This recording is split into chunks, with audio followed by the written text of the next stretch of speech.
All right, welcome back to the Morning Blend, where we are transforming your health with Columbia St. Mary's, part of Ascension. Well, did you know by the time you reach age 50, here's the answer, ready? Okay. You will have logged about 75,000 miles on your feet. What? True. Most of us will experience some kind of foot pain after 75,000 miles at some point in our lives. But when does it become an issue that requires a doctor's visit? Well, Dr. Mitch Huber is a podiatrist with Columbia St. Mary's, part of Ascension, and we are going to address that very thing. Good morning. Good to see you. Thanks. Good to be here. The whole commercial break, I've been hitting up Dr. Mitch. Do you go by Dr. Hulbert or Dr. Mitch? Which one do you prefer? Either one, actually. Okay. Yep. Well, I've been hitting you up this whole time for information, and I got to tell you, he's already a wealth of great stuff.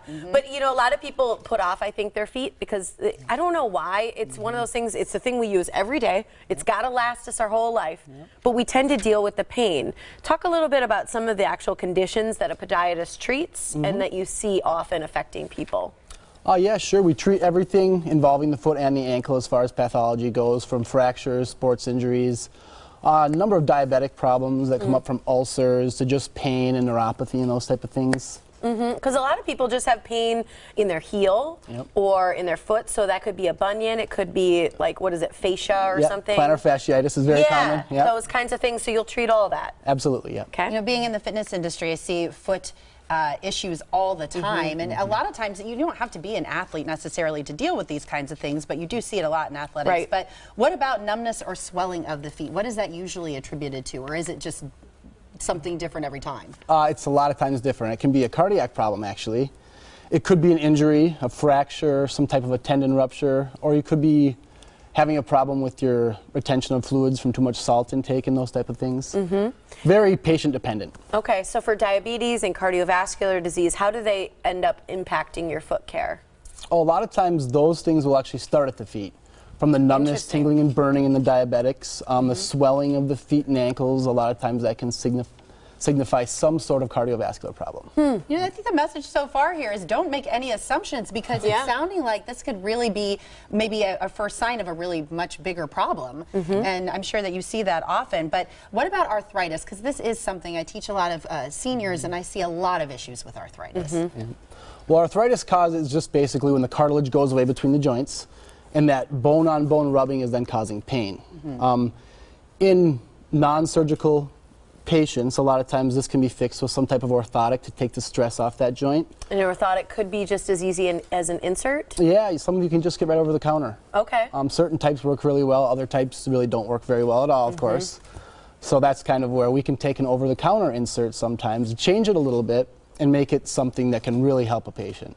How about in terms of like what Holly was talking about, athletes? You know, when you talk about a precaution for them of all ages, you want to be fit, you want to be doing things active in your life, but what can you kind of keep into consideration to reduce foot problems in the future for yourself? Well, we talked a little bit about no pain, no gain before, I think, and that burn. Well, if you have a foot pain and it doesn't go away with like rest, ice, compression, and elevation, or ice therapy, a lot of times you should see somebody. Say that again, because I heard that from a foot doctor yesterday. RICE therapy stands for? Rest, ice, compression, and elevation. I like that. That's a really good thing to remember. And I feel like Give you guys that 2 days. sort of rattle that out, but it's such an important thing to remember for someone. Absolutely. Okay. So give that 2 days? Give that 2 days, and if it gets worse in that time or you're really not getting any better, I think then it's time to see somebody about what's going on. Okay. We talked a little bit about getting into wearing heels and things like that, which obviously we have questions about, but I want to throw this at you really quickly. It's probably a good idea to address these kinds of things even with you know, kids, teenagers. I know my brother grew up with flat feet, and we didn't realize it until he was playing sports later in high school, and it had a huge impact on his knees. Absolutely. So it might be something to evaluate. But okay, so then speaking of the kinds of shoes that you want, wearing heels, should we not be doing it at all? Well, everyone's foot type is different. Some people can probably wear heels their entire life and never have any problem with it. Other people, if you feel the pain, like I said, no pain, no gain. In this case, pain is really going to be, you're altering the biomechanics of your foot.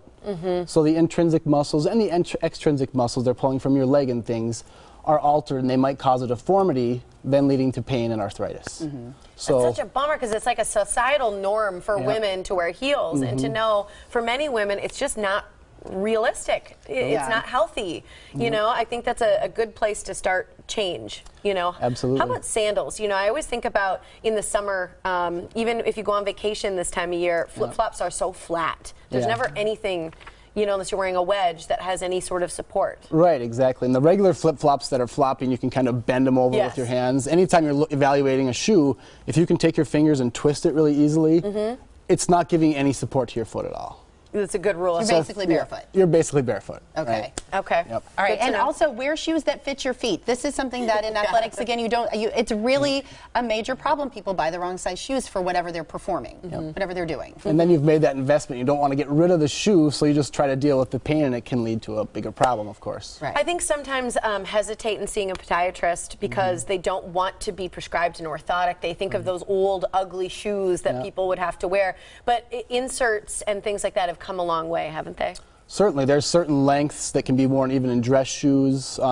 Some types you can wear and move into almost any shoe besides a sandal. It has to have a back on it. But usually you can find something that'll work for each patient.